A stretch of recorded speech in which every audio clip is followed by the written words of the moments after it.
ഏറ്റവും ടോപ്പില് എല്ലാവർക്കും ഹായ്. സിനിമയിലെ തന്നെ ഏറ്റവും പ്രായം കുറഞ്ഞ ഒരാളെയാണ് അവന്റെ നിർമ്മാതാവായിട്ട് കിട്ടിയിരിക്കുന്നത്. അല്ല നിക്കൽ കെട്ടപ്പോ പാൻറ് ഊരിപ്പോയി, അതുകൊണ്ടാ ഞാൻ ആദ്യം വിചാരിച്ചത് ചെറുപ്പത്തില് പാൻറ് ഇട്ടിട്ട് നനച്ചപ്പോ എല്ലാവർക്കും നമസ്കാരം. എല്ലാവർക്കും സുഖമെന്ന് കരുതുന്നു. വലിയ സന്തോഷമുണ്ട് ഇങ്ങനെ ഒരു വേദിയിൽ നിൽക്കാൻ സാധിച്ചത്. നമ്മളാരും ഞാനും നമിതിയൊന്നും ഈ സിനിമയിലില്ല, പക്ഷേ നമ്മുടെ കുടുംബത്തിലെ എല്ലാവരും ചേർന്ന് ഒരുക്കുന്നൊരു സിനിമ തന്നെയാണ്.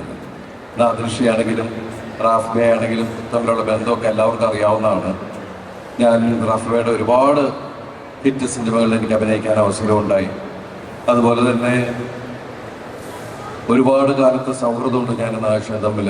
പക്ഷേ നാദൃഷയുടെ സിനിമയിൽ കേശു വീടിൻ്റെ നാഥൻ എന്ന സിനിമയിലാണ് ഞാൻ അഭിനയിച്ചത്. ഇന്ന് റാഫ്ബേയുടെ മകൻ ഞാൻ ചെറുപ്പം മുതൽ കാണുന്നതാണ്. ആള് വല്ലാണ്ട് വളർന്നു, അങ്ങനെ നായകനായിട്ട് മലയാള സിനിമയിലേക്ക് വന്നിരിക്കുകയാണ്. വലിയ സന്തോഷം. പിന്നെ നാദൃഷിനെ സംബന്ധിച്ച് ഏത് സിനിമയും കാരണം മനസ്സിൽ സംവിധായകനാവുക എന്നുള്ള മോഹത്തോടു കൂടി തന്നെയാണ് ഞാനത് ഈ അടുത്ത കാലത്താണ് അറിഞ്ഞത്. സിനിമ സംവിധാനം ചെയ്യാൻ തുടങ്ങിയപ്പോൾ അത്രയും ശക്തമായിട്ടുള്ള ഒരു ഗംഭീര വരവ് ആദ്യം എന്നെ വെച്ച് പ്ലാൻ ചെയ്ത ആളാണ്. അപ്പം ഞാൻ സംവിധാനം പഠിച്ചിട്ട് വരാനൊക്കെ പറഞ്ഞിട്ട് അങ്ങനെ നാദൃഷ എല്ലാവർക്കും അറിയാം. പൃഥ്വിനെയും ജയസൂര്യ, ഇന്ദ്രജിത്ത്, ആസിഫ് അലി എല്ലാവരെയും വെച്ചിട്ട് നമിത, അങ്ങനെ ഞാൻ കാര്യങ്ങൾ മനസ്സിലായി. ഇവൻ രണ്ടും കൽപ്പിച്ചിട്ടുള്ള വരവാണ്. അപ്പം എനിക്ക് മനസ്സിലായി ഇവൻ എന്തായാലും ജയിച്ച് അടങ്ങുള്ളൂ എന്നുള്ളൊരു രീതി ഉള്ളത് കൊണ്ട് അപ്പം ഞാൻ ആവശ്യത്തോളം ഞാൻ ആ സിനിമ നിർമ്മിച്ചോട്ടെ എന്ന് ചോദിച്ചു. കാരണം എന്തായാലും ആ സിനിമ വിജയിപ്പിക്കുമെന്ന് എനിക്ക് ഉറപ്പുണ്ട്.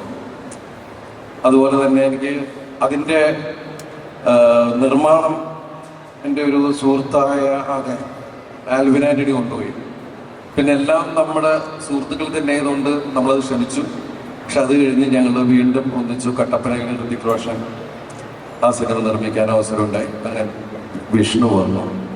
ഇന്ന് ഈ സിനിമയുടെ നിർമ്മാതാവായിട്ട് എനിക്ക് തോന്നുന്നു മലയാള സിനിമയിലെ തന്നെ ഏറ്റവും പ്രായം കുറഞ്ഞ ഒരാളെയാണ് അവന്റെ നിർമ്മാതാവായിട്ട് കിട്ടിയിരിക്കുന്നത്. അല്ല നിക്കൽ കെട്ടപ്പോ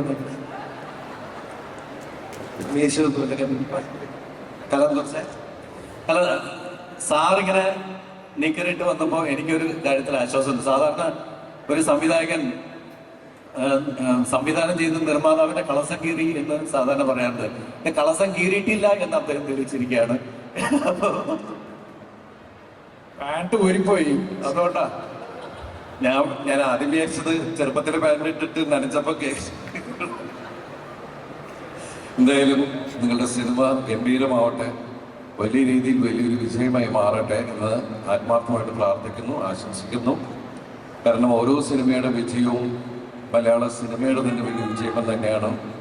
നിങ്ങളെല്ലാവരുടെയും സ്നേഹവും പ്രാർത്ഥനയൊക്കെ പ്രതീക്ഷിച്ചുകൊണ്ട് ഈ ഓഡിയോ ലോഞ്ച് അല്ലേ നമ്മൾ ഈ പാട്ട് റിലീസ് ചെയ്തായിട്ട് അറിയിക്കുന്നു. എല്ലാവർക്കും ഐശ്വര്യവും നന്മകളും നേരുന്നു. അതുപോലെ നമ്മുടെ ഒരു സിനിമ വരുന്നുണ്ട്, പറഞ്ഞോട്ടെ, തങ്കമണി എന്ന് പറഞ്ഞ സിനിമയാണ്. ഒന്ന് വരണം, അതിന്റെ പരിപാടികളൊക്കെ ഇട്ട് ഞങ്ങൾ പുറകെ വരാം. വലിയ സന്തോഷം. ഇതേ കൊടുക്കും.